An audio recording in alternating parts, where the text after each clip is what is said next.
Burrows. I've lived in this district, Netherfield, now here. Must be, well, 70 odd years in this house. And when I was at work, I worked for Boots Company Limited as a supervisor, and I started being a supervisor from the age of 20 until I retired.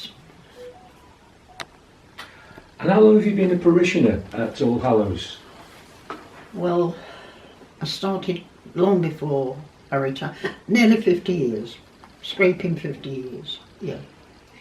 And during your time as a parishioner, have you had any roles, jobs within the church? Well, I've been honoured and happy to do quite a few. The first time I was asked to do, would I like to do anything, and that was with the Reverend Mark Beach, starting to introduce things.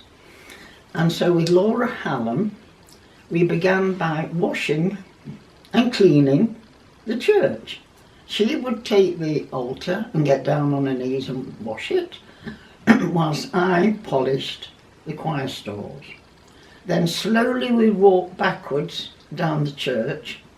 I would clean and polish the lady chapel, and she would take the other side of the church. We'd get to the back of the church, and then we found, in those days, there was no kitchen, of course, but there was a slab empty of, was he a saint or whoever he was, and placed on top of that was a piece of wood. And so May and I, it makes me smile now, but it was dangerous really, we'd go into the kitchen where they robed, the choir, and carry between us an urn, absolutely boiling water, to put it on the slab. Not one man offered to help, but it was natural, women doing it. So then, when the time came at the end of service, she and I would serve tea, coffee, orange juice with the children, biscuits. That was that. So the next thing we would do, we were asked to do, would we do, he said, you know, we don't have a luncheon club. So Pat Yarno was asked, and she coped wonderfully. But May and I were asked to do a toddler group. And that was a delight, a real delight. Mothers and toddlers, and the hall was packed. We had that many. And he would come over, walk around now and again and introduce himself and the church. And I was known to children when I walked out as Mrs. Biscuit, because I would give them two, but a certain person would only let them have one. So I thought that was wonderful.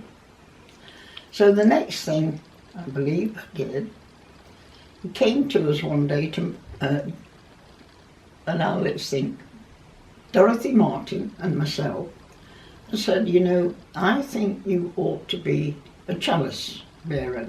We both said, we're not worthy. He said, nonsense. So from the bishop he had permission to set us up, and that was, I only had to give it up when I found I couldn't walk, you know, steady enough, and I thought this is wrong. So with great reluctance and unhappiness, I had to stop that. But there's other things you can do. I mean, I really should mention that with the toddler group, we used to have once a year a teddy bear picnic in the rectory grounds. That was lovely. We used to go there, and then I also, with Betty, her name's in my book, I can tell you that, and we had a stall, bric-a-brac stall, not a big one in those days, and then I was elevated with her to help Bobby and Iris on the bigger one when it changed its name. And Betty and I would help when there was I can't think what it's called. I'll give you another question now. How important is your faith to you? It's my rock. Sorry. It's all right. Take your time. It's fine. I couldn't have coped in my life without my faith. Through loss, I mean, I lost my parents, but what hit me most was my husband's loss. I mean, I've been on my own nearly 40 years, and that changed my life. And then, of course, changing my life entirely was being clever enough to fall down, not once, but several times. And I can say nothing but kindness was shown to me in the hospitals, one after the other. And I became friends with every nurse, every single one. They were so kind and patient and helpful. Then this time when I came out, it happened before, but these are called occupational therapists, and they're not allowed to do anything for you, so they're told. They watch you make a cup of tea, they watch you put food in the oven or the microwave. But like the lady said today, I think I told you, we stay a bit longer with you because we have a laugh.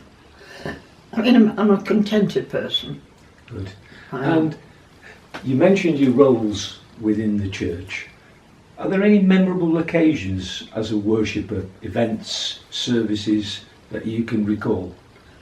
Well, one of the happiest for all of us was the flower festivals we used to have. And Andrew Bates, my friend's son, Catholic, he used to come and help because he had two things in life. One that he does professionally, jeweller, but he trained as a florist. And all he could hear in the church was, Andrew, can you do this? Can you watch us do this? So that was lovely. That was great. And another thing, wait a minute, what do you think? I've been prepared for lunch. I can't think. No. Okay, you've had some happy times. Oh, I've had, all the time in church has been happy. Except the night, I think I didn't go into that, did I? When we had that meeting about the door, it was unhappy. Very unhappy. Why was it unhappy? Disagreements. Okay. One woman said, she sat on the pew, well, by now, no, we hadn't got chair, pew, first lot, where they could see. She said, if you think you're going to have a glass door there, where people can look in and see me, and he said, you know, are you ashamed of worshipping? No. Well then, why would you worry about being looked at? You're making a statement, which you are, aren't you? I'm a Christian. Make of it what you will. And I will say, this is no Cluedo for me, don't get me wrong. In church, in that little Gideon Bible, I think it's there somewhere, right? And one evening, I sat reading my prayers, and a nurse, Lindsay her name, got on like that. She came up, she said, are you looking at photographs? I said, of course I'm not, I'm looking at my prayers. May I sit with you? Of course she can, she didn't really say them out loud. I said, of course I will. So I went through, and she said, do you know, Noreen, you warm my heart. Where will that seed be set? You don't know, do you? And I always said that when people say, oh, they only come here, you know, for the christenings. And I said, well, we aren't to judge. We don't know if we've set a seed. Might be now. It could be when the child's growing up. He'd get him married even. That was it. But one priest coming after another, they were so different, as you know. You'd find this one was against that. I mean, David Stoter came in one Thursday evening, and Betty and I, Dorothy Martin, we used to have a Thursday night, you know, gathering. And he came in and he said, oh, may I join you? And we said, yes, you know, we're not that clever. He said, no, I'm not saying that. And one Thursday night he said, what are you doing now? What's your idea? I said, we're going all around the church to pray, starting, you know, with the font and the books, right up to the altar. So I'm going to join you.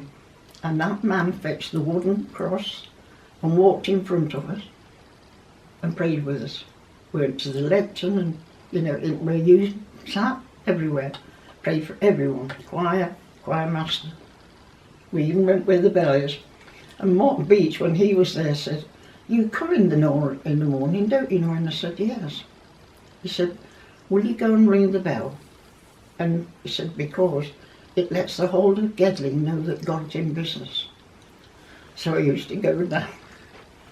Just that one bell, pulling it. And then when Bob retired, Bob Pruden, he said, "I'll do that." I said, "Oh, you're welcome." So Bob took over. But we were like that, Bob, and now we got on so well. He was such a lovely man. I met such wonderful people in that church. I don't think I can say any one, not one person, I thought, "Oh dear." No. That's good. It's a welcoming church. When I first went, it wasn't, it wasn't welcoming. You went in, and there was a certain church warden in those days, and he said, he stood up at one AGM and he said, "When anyone comes in that door, particularly if they're new, I go to them, I say, 'Take my arm, and I will take you to a seat.'" Didn't happen to me. But when I started coming regularly, it took me a moment or two to get through that door. And Roy came to me, Roy Skellington, and said, "Hello, where would you like to sit?" And I stayed in that seat, which is naughty in a way, because a certain lady at a christening, I hope I haven't mentioned it, some people sat in her seat. There were that amount of people for christening, they didn't know where to sit. And she said, "You can move." I've been in this seat X amount of years, and they moved. Now you don't see or hear that anymore. We've got welcomers, that would say, "Hello, are you new?" or something like that. I mean, Anthony and Kathy, they came, and I wasn't to welcome them. I saw this person, I said, "Hello," and she said, "Oh, I'm Kathy," and I was her first husband. And I said, my name, and they told me their name, and I said, "Where would you like to sit?" And she came to me long after he'd died and said, "Do you know, we kept coming because you were so welcome." Everybody around us, the people at the back of us, everyone was so kind and put us right. And I thought, this is life, this is what churches should be. Embrace people, isn't that what the Lord said? He didn't discriminate. He didn't say black. He didn't say, he said, welcome. To me, his name is love.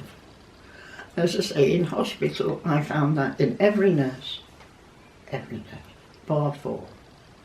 But I won't go into that because it was in the new building at the Queen's, but I was sent to the city, 4 in a ward, 4 ladies, 4 men, and we got on. I have to say, the young woman said to me, "Can I sit with you?" It's lovely.